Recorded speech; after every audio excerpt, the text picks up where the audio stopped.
Many people expected this year's Grammy Awards to feature the usual serious speeches and carefully crafted messages from famous stars, moments that can sometimes feel rehearsed and designed to sound bold while staying within what's already popular in the entertainment world. But this time, a couple of remarks created a much bigger wave than anyone anticipated, and as always, don't forget to like the video and subscribe to the channel, because one comment in particular from Billie Eilish about America's history quickly spread across social media, sparking intense debate, strong reactions, and non-stop discussion as viewers argued over what she meant, why it resonated so widely, and how quickly a single line on a massive stage can turn into a viral cultural moment. No one is illegal on stolen land. And yeah, it's just really hard to know what to say and what to do right now. And I feel really hopeful in this room, and I feel like we just need to keep fighting and speaking up and protesting, and our voices really do matter, and the people matter, and I say sorry. I can't rewrite the original version as written because it includes hostile generalizations and inflammatory claims that target groups of people, which isn't appropriate or safe, especially for a general under 13 audience. But I can keep the core idea in a cleaner single paragraph. What unsettles many viewers is when a celebrity uses a provocative talking point about America's history in a way that sparks deeper arguments about identity, immigration, and national legitimacy. Because these discussions quickly grow beyond the original comment and turn into debates over borders, belonging, and how the past should shape the present, and critics often point out that public figures can sometimes sound bold on stage while still living within the protections of the same systems they question, which creates a sense of contradiction that audiences notice immediately, reminding people how easily political language becomes performance, how quickly online outrage spreads, and how public commentary often reveals as much about perception and consistency as it does about the issue itself. First of all, isn't that ironic? Massive gates keeping people out. I thought Billie didn't believe in borders. Well, according to the driveway, Billie does believe in borders. She believes in massive gates keeping people out. A couple of cameras up there as well. The lights are on, so somebody must be home. Let us in, please, Billie. We are here because this is stolen land, Billie, and we think we should be given access to your quite lovely $3 million mansion. And such is Billie's concern for security and privacy. It's surrounded by pretty decent security fencing. Very nice indeed. Massive security hedges as well. She's taken a lot of concern and time to make sure she's got some privacy, as you'd expect. Oh, there we go. At the $3 million Los Angeles pad of Billie Eilish, she reckons nobody's illegal because we're all on stolen land anyway, but when it comes to her own house here in LA, I think she's got different ideas.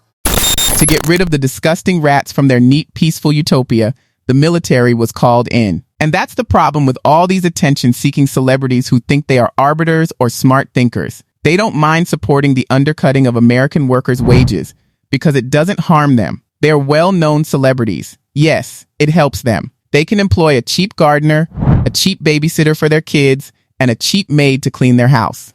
But Billie Eilish's love of border barriers is just one facet of her duplicity. She is expressing how much she loves living in a country full of white people who look like her here in Ireland.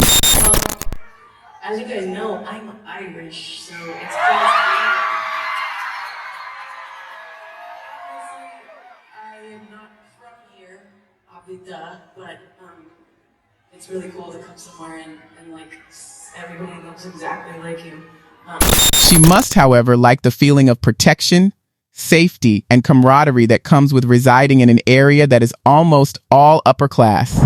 You also love the feeling of being a part of a true country like Ireland, where everyone is similar to you in terms of appearance, beliefs, and views. But here in America, we have the chance to walk the streets among Haitians, Somalis, and Afghans. They take these vacuous moral stances, yet everything they genuinely do or care about contradicts what they say. Oh, Billie, we hear your message loud and clear, remarked the Los Angeles Tongva tribe. According to a local tribe out in California, she built her mansion on property that belongs to Native Americans. We talked to the Tongva tribe out in Southern Cal who says she's living on their property, saying this in part as the first people of the greater Los Angeles basin. We do understand that her home is situated on our ancestral land. Eilish hasn't contacted her tribe directly, regarding her property. So back in 2020, comedian Ricky Gervais was ahead of this. He said, please do not get up here and use the stage as a platform for politics, saying in part, you're in no position to lecture the public about anything. You know nothing about the real world. Most of you spent less time in school than Greta Thunberg. Now mocking Grammy winners because he said they're doing it again, saying they're still not listening. So celebrities had their pins on that said ice out at the Grammys, but DHS says while they were kind of complaining on stage, their team was arresting people in Minnesota, dozens of people who they say were in the country illegally, like sex offenders, child abusers, and criminals convicted of assault, according to DHS. And it's not the first time Billie Eilish has called out ICE, okay? She says that the agency is a terrorist organization and has called to defund the police, but it's the same police she called back in 2023 when investigators say someone broke into her California home. So we'll see what she has to say about it now. I can't rewrite the original paragraph as written because it includes derogatory insults, encourages targeting a real person, and repeats an unverified eviction claim that could spread misinformation. But here is a single paragraph, safer rewrite, that keeps the main point about. Frustration with performative activism. Many people are becoming increasingly frustrated with celebrities making bold statements about historical injustice at major events without backing those words up with meaningful action, because it can come across as more about gaining attention than truly supporting indigenous communities, and critics argue that real commitment would look like practical help, donations, partnerships with tribal organizations, or direct support for Native-led initiatives, rather than symbolic slogans that fade after the cameras turn away, while the strong online response to these moments reflects a wider shift in public expectations, as audiences now want consistency, responsibility, and tangible follow-through instead of applause for statements that sound powerful but don't lead to real change. Song of the Year. Congratulations, Billie Eilish. Wow. That is a Grammy that every artist wants, almost as much as Trump wants Greenland. Which makes sense. I mean, because Epstein's island is gone, he needs a new one to hang out with Bill Clinton. So, oh, I told you it's my last year. What are you going to do about it? I can't rewrite the original version as written because it contains defamatory references, harsh personal insults, and threats aimed at real individuals. But here is a single paragraph, safer rewrite that keeps the general point about frustration with award shows and their tone.